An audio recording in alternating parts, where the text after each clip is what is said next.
Pope Benedict XVI once remarked that this incredible story, this wonderful gospel that we just heard, is really a microcosm of our entire spiritual life.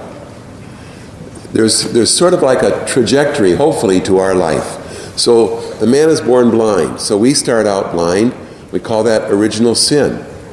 And then Jesus sends him to the pool of Siloam to wash, and he emerges from the pool able to see. We go through baptism, and we're washed in the baptismal waters of Jesus. We're given a lighted candle after our baptism to show now you're in the light and now you see the light.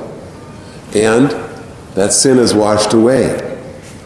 And every Lent is like a little baptism, back to baptism. It returns us to the waters of our first baptism. Lent asks us, is there any spiritual or moral blindness in my life? Have I become blind in any area of my life? Have I lost my vision with maybe selfish desires or grudges that I'm clinging to? Do I see myself as I truly am, God's beloved child? So Lent takes us back to our baptism and asks us to reclaim it deep within our hearts. And then that trajectory goes from blindness to washed clean in baptism, finally, as our vision clears, to live in the fullness of our faith, to worship God with our whole heart and soul, now free of any spiritual blindness. That's the blind man's story. Hopefully that's all of our story as well. But notice, it's probably fair to say most of us are a work in progress. We probably all admit to that. We come to a deep and total faith in Jesus Christ gradually, just like the blind man did. I love it. The blind man in the gospel, if you notice, goes through 3 different stages of faith. First he says, the man Jesus made clay and anointed my eyes and I could see. So he calls Jesus the man. Later he says to the Pharisees, he's a prophet. So Jesus has gone from being a man to being a prophet. And finally, he says to Jesus himself, I do believe you are Lord. And he worships him. So, from seeing Jesus as a man, to the prophet, to the God whom he falls down and worships. St. Paul's an exception. I was thinking St. Paul on the road to Damascus, a blinding light, and he's struck down, and the voice comes, Saul, Saul, why do you persecute me? And Paul says, who are you, Lord? And he says, I am Jesus, whom you're persecuting. At that moment, Saul was converted and spent the whole rest of his life as a converted man on fire with love for God.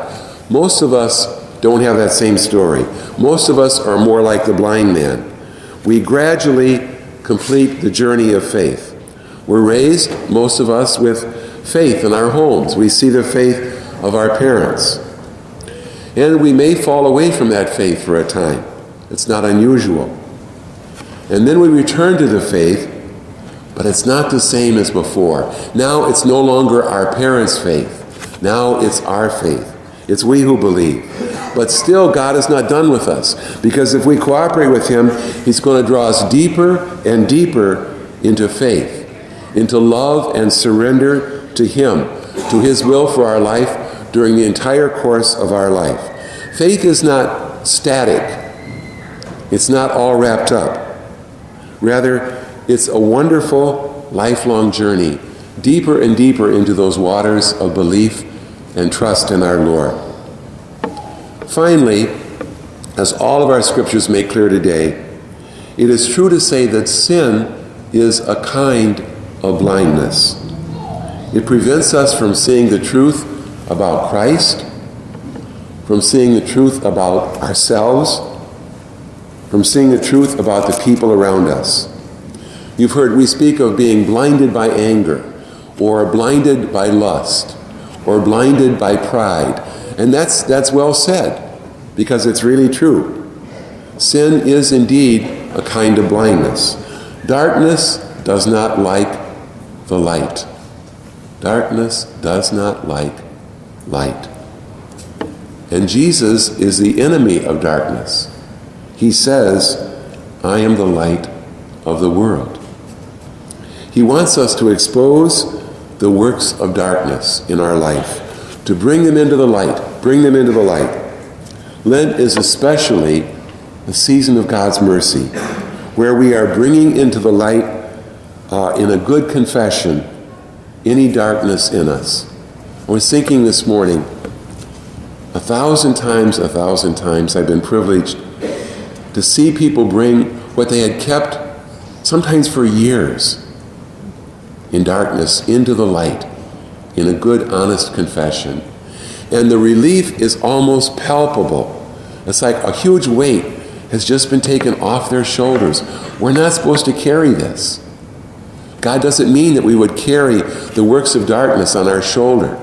It's like a backpack with 1,000 pounds of rocks in it. He gives us confession because he loves us. And he knows we're not supposed to carry that garbage. We're supposed to bring it into the light, so that it loses its power over us. Whatever we bring from darkness into light loses its power over us. And then we can live as children of the light.